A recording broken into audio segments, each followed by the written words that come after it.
All right, Sydney Brown back again.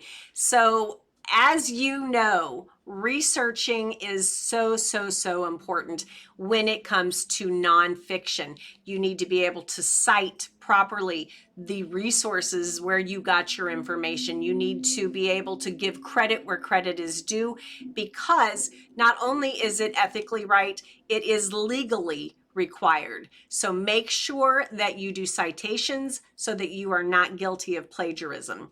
Now, right now, we're going to move into the top 10 tips for effective nonfiction research.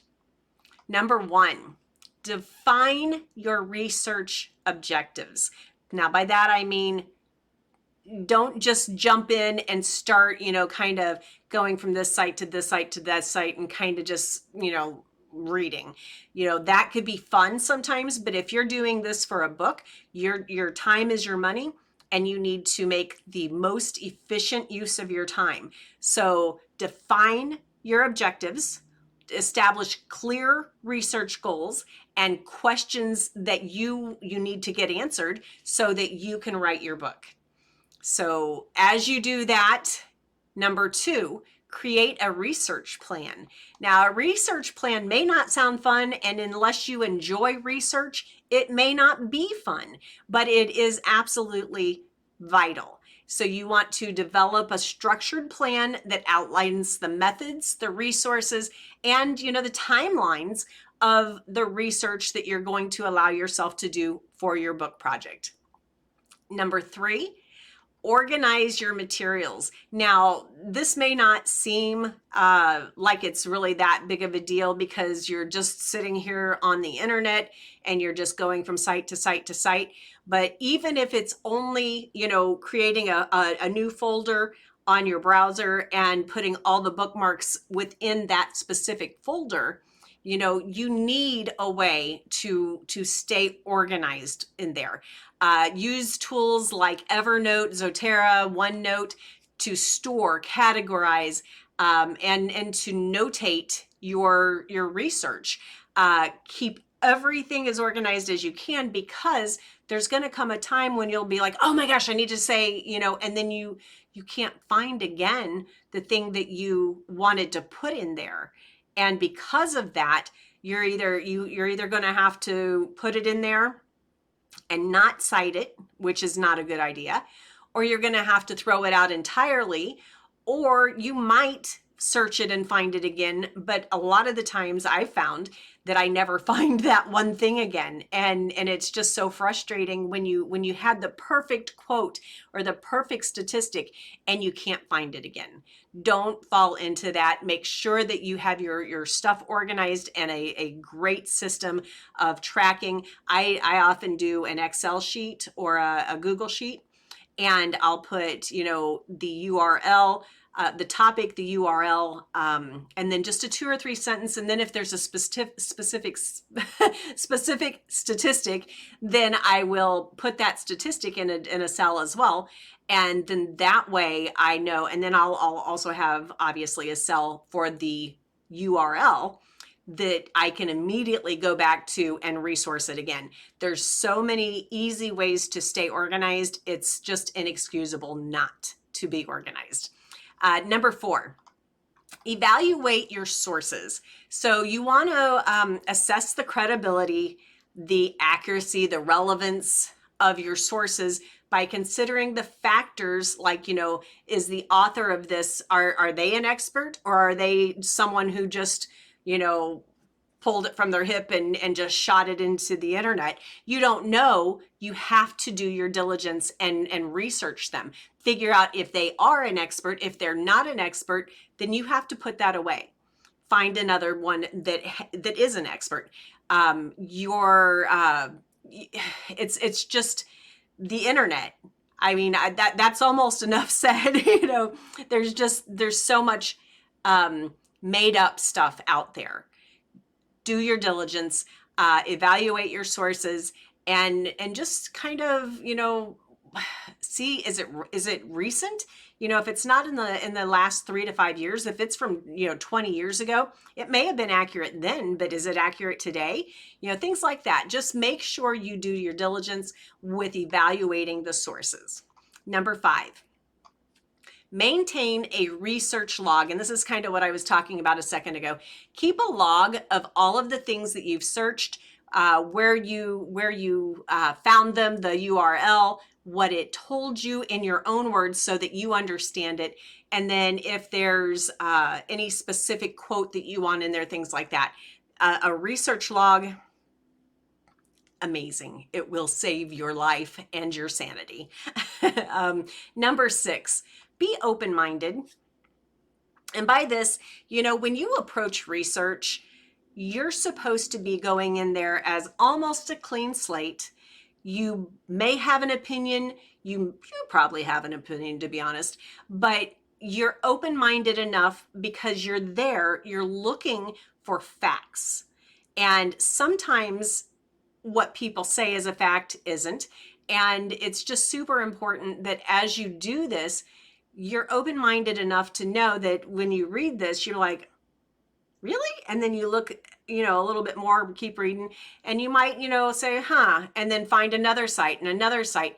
And then if everybody is saying, this, and you thought something else, be open-minded enough to accept that.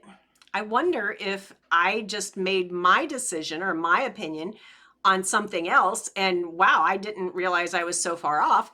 But even if you're not convinced that what everybody else is saying is right and you were wrong, give it the benefit of the doubt and write that into your book. Say, I always believed this, but in all the research that I did, it seems like a lot of people believe the opposite. So you decide for yourself, reader, just know that it's a mixed opinion on this. When you tell the reader you believe something other than a lot of other people, then they appreciate your honesty and they respect the fact that you aren't giving just your opinion, but you're also not laying down your opinion just because of the research. Now, the reader will then prompt, to probably go do their own research, and that's great. That's great. That's what you've done your job well then.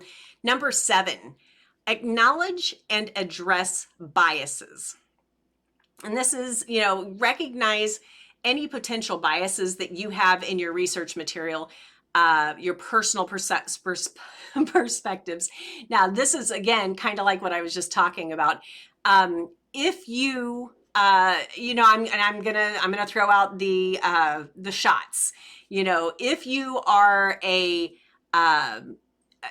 you don't believe in getting immunizations, or if you do, this is one of those things, just like politics and religion. People really get passionate about their opinion. And it's important that you have an opinion in whatever matters to you, and your opinion is valid. Absolutely. You're not right. You're not wrong. Well, I guess you're right, no matter what, because it's an opinion. That doesn't mean it's a fact, but it means you absolutely are entitled to your own opinion. So when you're writing a nonfiction book, though, you need to recognize and be very open. This is my opinion. This is what everybody who are subject matter experts believe. I believe this. There's something, that may cross over and maybe we kind of agree overall, but I believe this. So just let your reader know that you may be biased in your opinion, or you may just, maybe they are idiots. You don't know, but be open, be honest with your reader, because they will appreciate that. Number 8, maintain ethical standards. Respect privacy, intellectual property, and copyright laws when you're conducting the research. Understand that if you don't cite those sources, that is plagiarism and that is illegal. So respect the people who did the work before you, and the people who do work after you, who use your research and your book as a site. They'll do the same thing. And it's how the researching and the every bit of knowledge that we have, we've created the system where you cite where you get your research as a kind of a nod to the people who did the work. It's not right for you to take the credit for that, and you don't want other people to take the credit for the work you've done. So it's just, make sure you cite your sources and that you properly attribute the credit for the people who did that work. And finally, number 10, seek feedback from peers and experts. Now, share your research findings with peers and experts. Now, when I say experts, I mean experts. If you want more opinions, then you can ask anyone. If you're in a nonfiction book, you need to be asking experts. If you don't have experts, then don't ask, because you don't want someone's opinion muddying what you've put your hard work into. All right, guys, there you have it. First, we did an overview of, research methods. And now we're talking about tips for effectively researching your nonfiction books. By conducting thorough and accurate research, you'll ensure that your work is credible, informative, and engaging for your readers. As always, I appreciate you following. Make sure you've subscribed. And if you have any questions at all, please feel free to ask questions in the comments. I do jump into the comments on a regular basis and interact. And you may also find me on social media at any time. I can't wait to get to know you.